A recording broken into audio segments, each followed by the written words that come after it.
Assalamualaikum teman-teman cerita untung. Asyik, Atta Halilintar lagi main ke podcast cerita untung nih. Siapa yang gak kenal dengan Atta Halilintar? Tentunya YouTuber nomor 1 di Indonesia ini terkenal dari keluarga Gen Halilintar. Dengan 11 bersaudara, Atta memiliki berbagai macam bisnis. Titik baliknya bisa nyewa rumah gede karena aku tuh bikin usaha parkiran motor.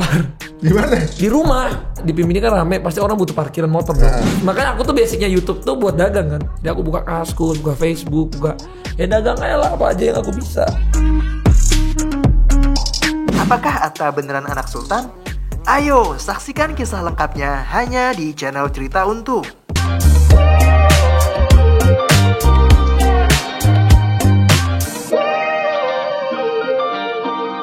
Assalamualaikum warahmatullahi wabarakatuh. Waalaikumsalam. Udah langsung dijawab aja tamunya. Masya Allah. Waalaikumsalam. Kan saya harus jawab. Oh iya benar. Teman-teman sekarang tamu kita spesial nih karena dia ini udah kayak yang punya YouTube ya. Ini dia Atta Halilintar. Terima kasih.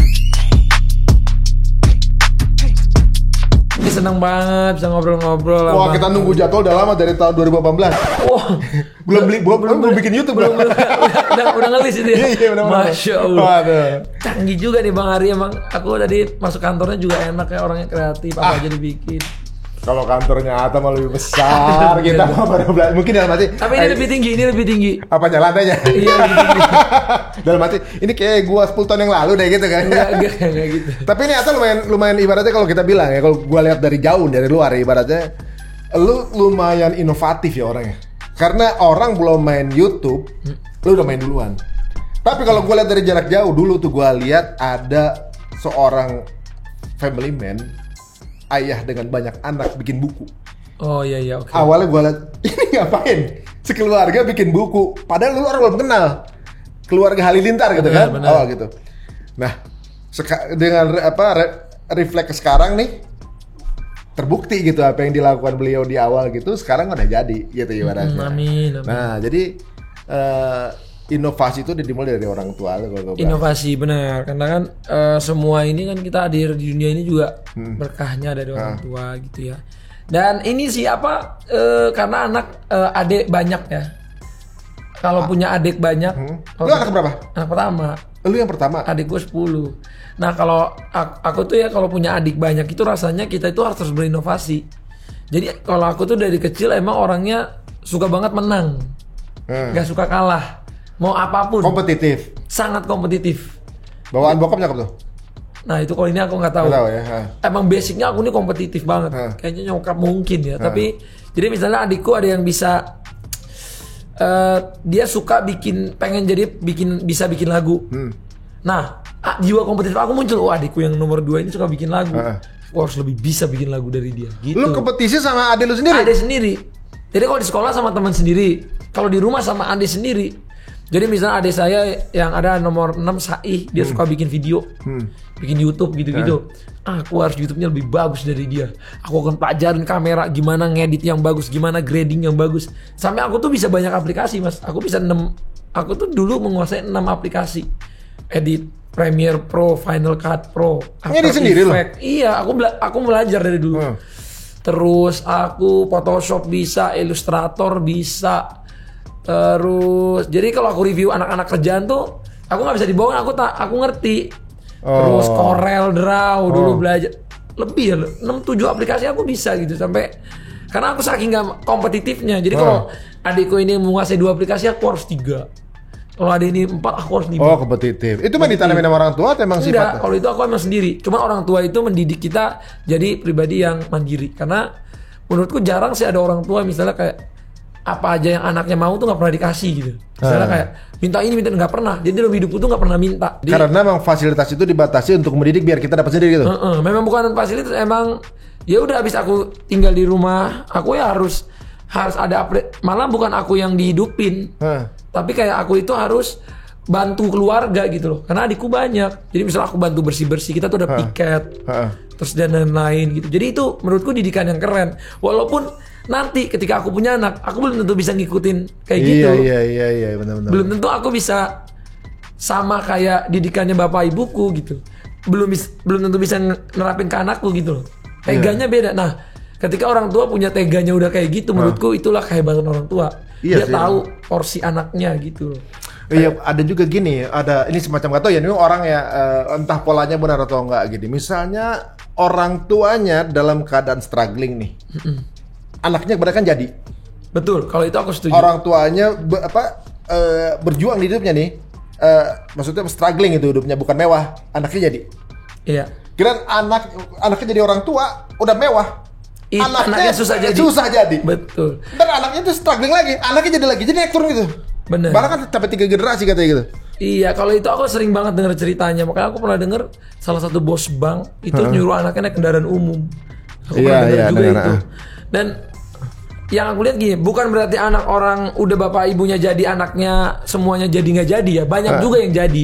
Iya. Cuman sedikit jumlahnya. Iya benar. Karena fasilitas ya. Ya, karena memang kita punya privilege kan.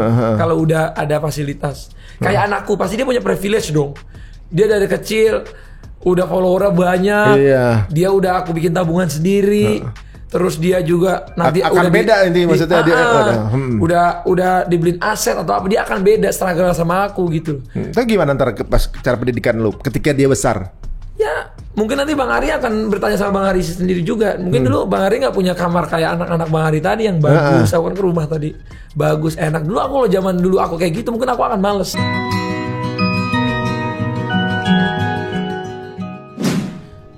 Karena aku ngerasa nyaman. Iya nyaman benar. Di kamar ada TV, ada game, ada komputer, ada apa gitu loh. Iya. AC, rumahnya gitu.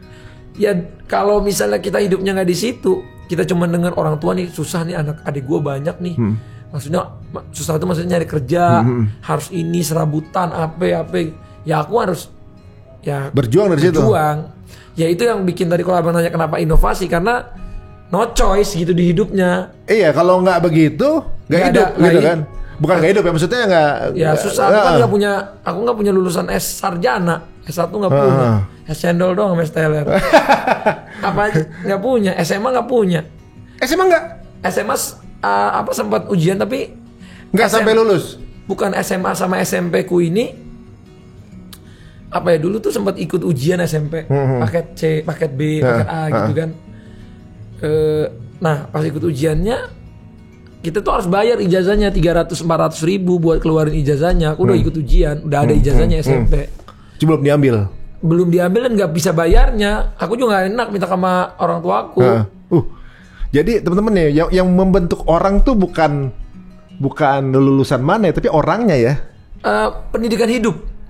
Jadi kalau orang bilang membentuk orang tuh pendidikan di sekolah itu bisa. Tapi pendidikan hidup tuh lebih penting.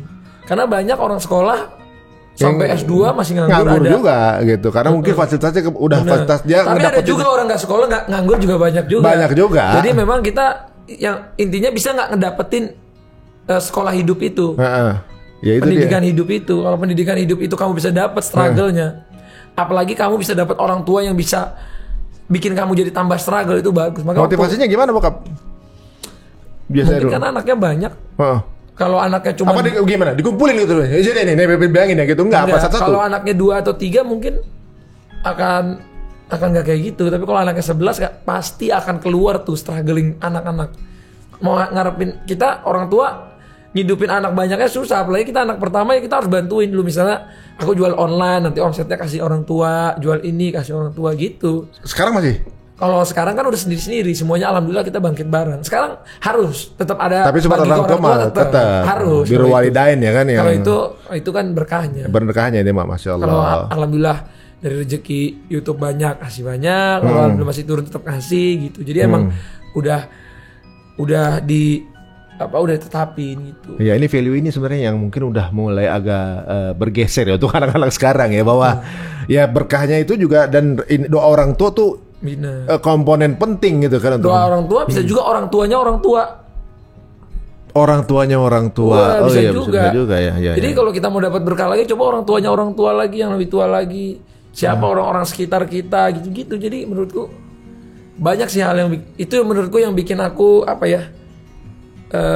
ngerasa alhamdulillah Tuhan mencukupi aja gitu. Lagi pengen apa, tiba-tiba ada kerjaan, ada pikiran, ada ide. Ya asal kita mau nyari sih ketemu juga sih sebenarnya. Makanya kalau orang bilang ada the power of kejepit tuh bener. Kalau gue percaya tuh emang. Emang percaya? Jadi justru kan terpacu ya gitu. Terpacu, karena orang tuh kalau kejepit tuh akan keluar potensinya. Iya benar-benar. Emang harus ada kita di posisi itu untuk kita keluar. Sama kayak ceritanya orang Jepang ini ambil ikan salmon katanya. Kalau ikan salmonnya dibawa kan ikan salmonnya tuh habis dia pancing di bawah pinggir pasti banyak yang mati.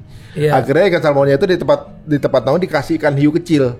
Yang mati cuma yang kegigit doang. Sisanya kan takut tuh. Lari-larian ke sana malah hidup.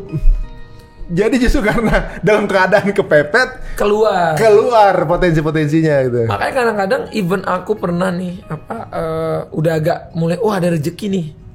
Anggaplah tiba-tiba yang tadinya aku nggak pernah megang duit puluhan juta.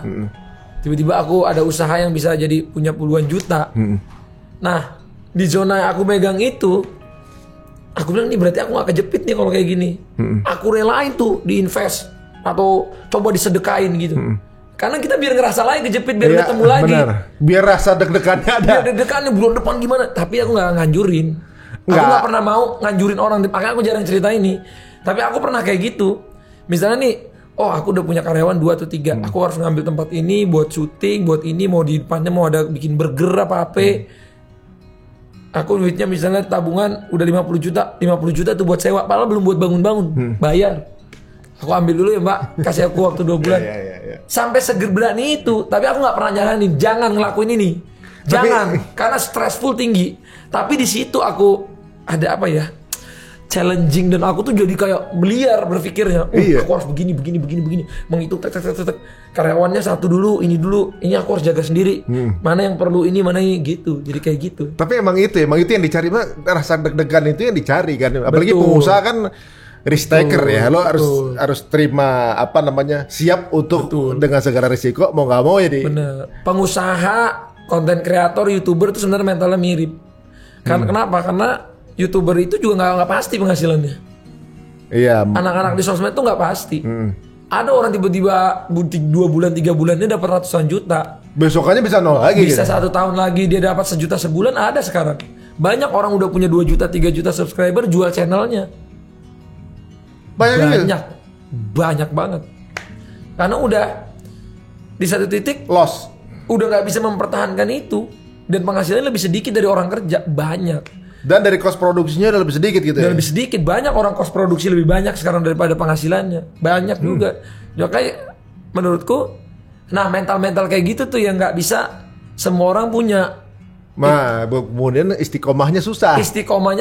Oh iya. Istiqomah ibadah aja susah. Apalagi yang nggak ada cuan ya gitu kan ya. Ngeri juga tuh ya. Itu jadi emang harus menciptakan tantangan, keluar dari comfort zone berarti lo maksudnya ya? Iya, keluar dari kotak yang biasa orang ada di kotak itu. Dan itu lebih challenging dan ada risknya. Nah itu risk yang dicari biar kita deg-degan. Risknya itu harus ada biar. Jadi berarti kayak gini teman-teman. Bukan berjudi ya, bukan risk berjudi ya. Risk dalam kamu melakukan tindakan positif.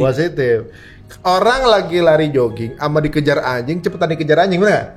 Cepetan ngejar anjing. Karena deg-degan. Karena ada yang ngejar-ngejar. Iya. Kalau kita nggak ada tekanannya nggak bisa ngebut. Makanya kalau nggak tahu ya ini kadang-kadang takut blunder juga ngomongnya.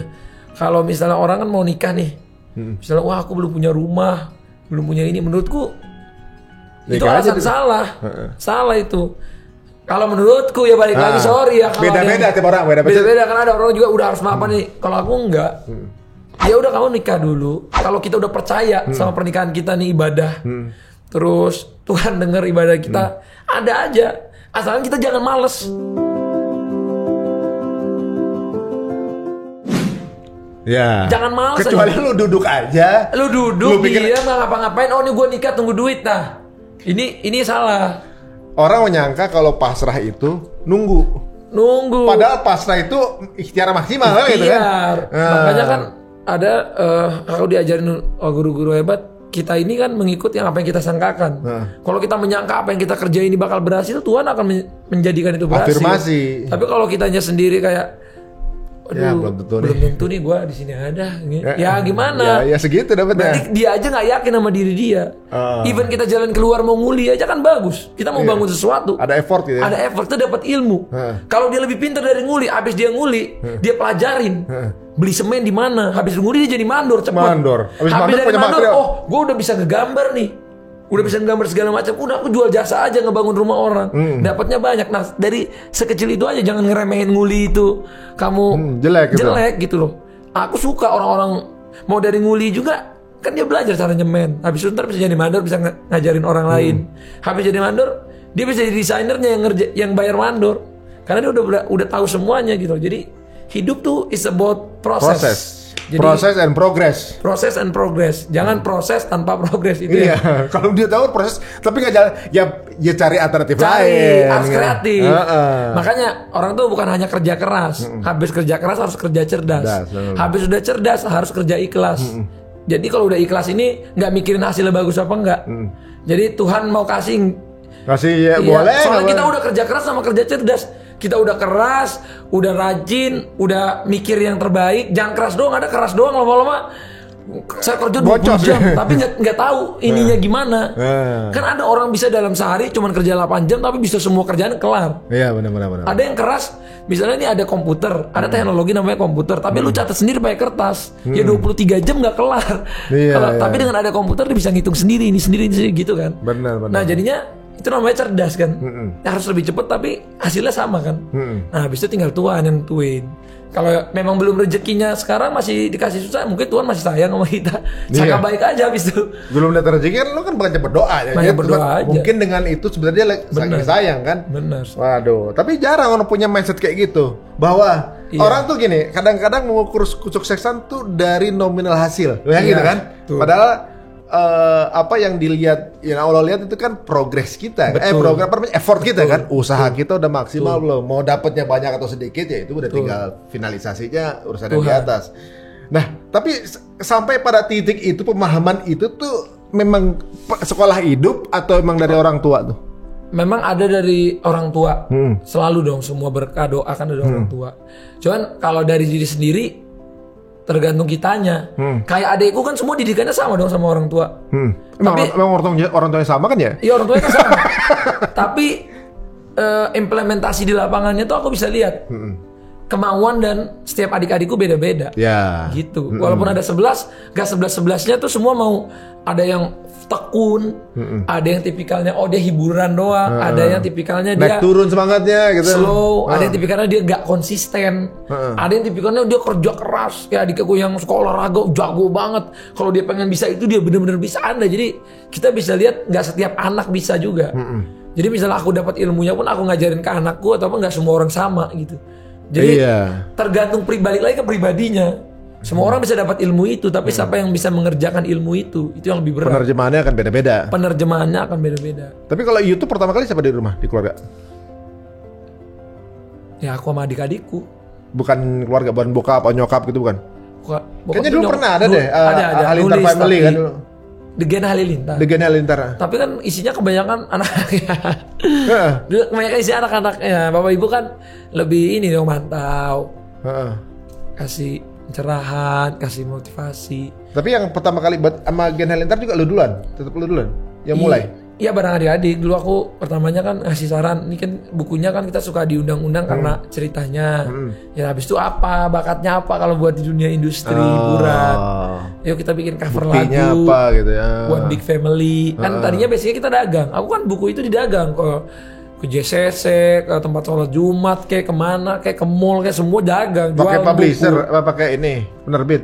Apa sendiri? Sendiri kita jualan sendiri. Sendiri bareng-bareng.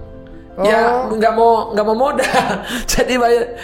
Cuman ada juga di Gramedia. Cuman sendirinya kita banyak di mana ngelapak jualan. Selain jualan yang lain ya dulu kan banyak yang kita jual. Baju muslim kayak apa kayak baju kaos kayak. Iya kalau nggak salah bokap bilang apapun yang bisa dijual gitu kan. Jual aja, apa aja. Nah kalau itu aku dapat mentalnya dari bokap. Apa aja aku jual. Makanya kalau orang bilang ini fokusnya kemana? Ya apa aja yang saya bisa selama hidup saya masih bisa kasih Tuhan kesehatan, aku akan coba. Kalau bokap apa latar belakang emang dulunya? Usaha juga. Pedagang juga ya? Sekarang beliau lebih julukin dia sebagai father influencer. Ya, jadi dia udah influencer juga sekarang. Udah gak terlalu dagang-dagang banget lah. Lebih banyak mendekatkan diri sama Tuhan. Udah santai maksudnya kan udah suksesornya udah lagi yang lagi gerak kan lu sama adik-adik gitu kan gitu. Walaupun beda-beda pandangan adik-adik juga. Nggak mungkin semua tuh sama. Ya begitulah memang. Emang namanya adik kakak tuh nggak ada yang sama. Nggak ada yang sama. Nggak ada uniqueness-nya. Bukan nanti. adik kakak juga. Semua nih nggak ada yang Bener, sama nggak satu ada. kepala juga. Nah kalau dulu kan ada ini apa namanya image katanya keluarga Halilintar tuh selalu pindah-pindah. Nomaden gitu. Luar di mana. Emang kemana aja sih lu tinggalnya? Kalau itu sih emang aku juga ngerasain dia suka pindah-pindah. Di mana aja lu pernah tinggal? Dulu kan bapak ibu tuh aku juga ngikut tuh masangin internet misal di Malaysia dulu pernah.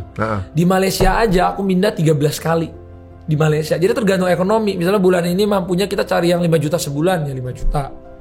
Kalau 2 bulan ke depan nanti bulan ketiga mampunya yang 6 juta 6 juta. Makanya kalau orang suka dibilang ini kita struggle bla bla bla, banyak yang suka bilang gini, nggak mungkin kan dari dulu Pondok Indah. Kita itu awal Pondok Aren. Coba Aren itu datangnya jadi indah jadi Pondok Indah. Iya, Pondok Aren di sana di Tangerang. Aku sempat sekolah juga. 6 bulan doang. Habis itu bantu orang tua dagang lagi, jualan lagi. Jualan lagi. Jadi nggak selesai sekolahnya. Terus baru ada duit dikit waktu itu kita jualan apa ya, handphone gitu. Aku jual handphone Cina, jual apa. Nah itu duitnya dipakai buat DP mobil.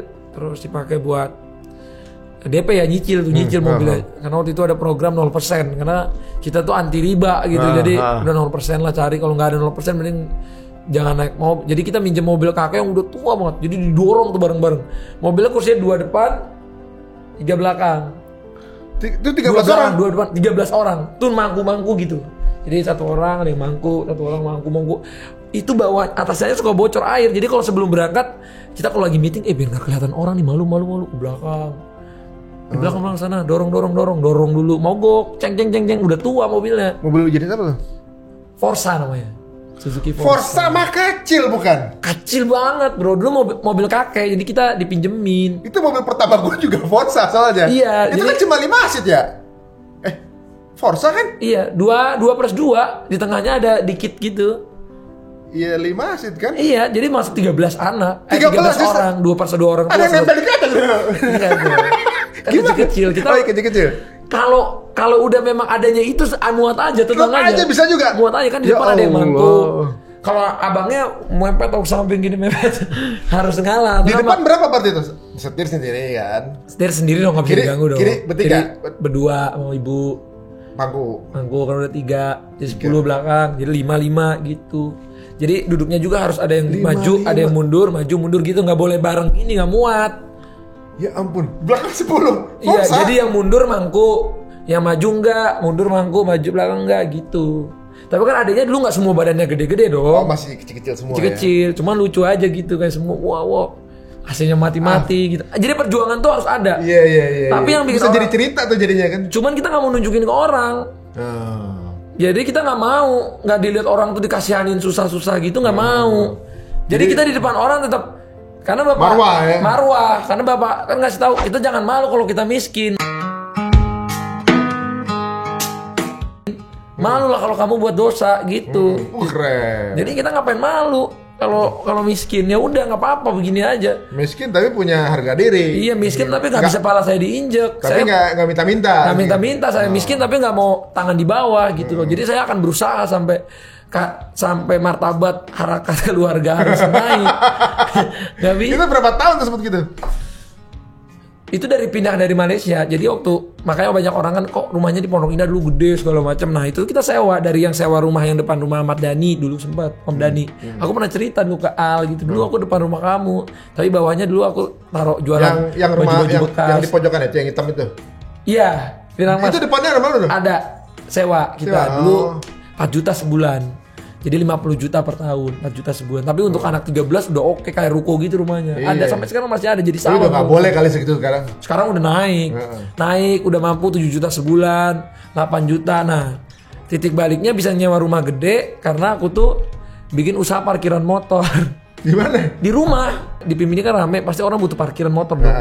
Kalau pelanggan kan biasanya di masjid tuh, atau ada yang buka lahan tuh di samping. Tahu. Nah, untuk karyawan-karyawan selfie, karyawan-karyawan toko segala macam, itu kan butuh parkiran yang tetap yang nggak digeser-geser. Nah, kita cari rumah yang tanahnya gede. Jadi dari parkiran motor aja kita udah kebayar sewanya.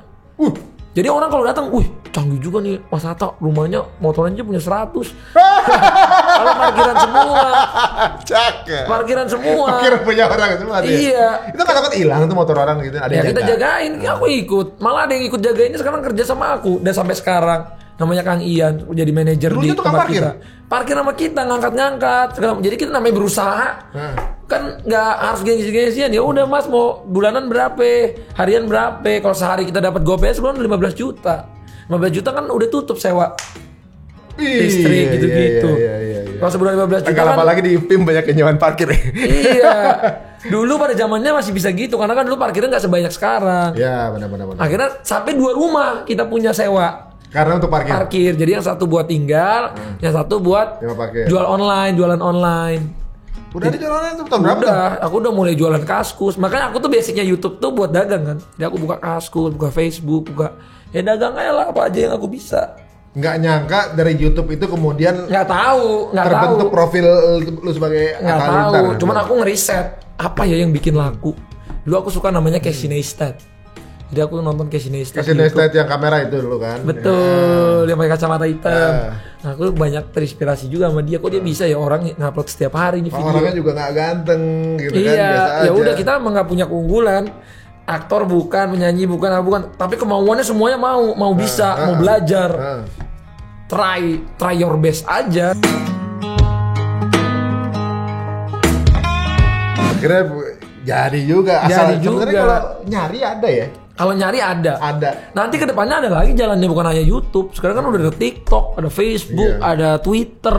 Berarti masih tetap Tapi dinamis aja. untuk cari mana peluang yang kira-kira. Harus dinamis. Sekarang kita. penjualan sekarang punya ruko, punya toko udah mulai berkurang karena udah bisa jualan online. Online, bener. E-commerce udah ada beberapa Naik. aplikasi kan naik. Tapi e-commerce juga mulai berkurang. Ada lagi saya aplikasi yang udah bisa live langsung. Betul. Jadi emang muter terus.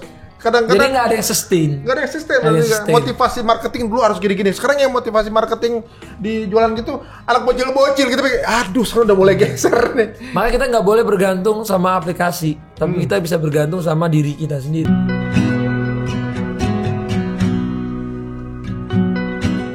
Nah, tinggal kita nyesuaiin packagingnya apa. Yang harus sustain itu bukan aplikasinya, kita harus sustain di kepala kita, Iya, diri kita yang sustain. kitanya yang mau apa? Apalagi sama perubahan bener. gitu ya. Terbuka. Berarti lu pernah tinggal di Malaysia berapa tahun?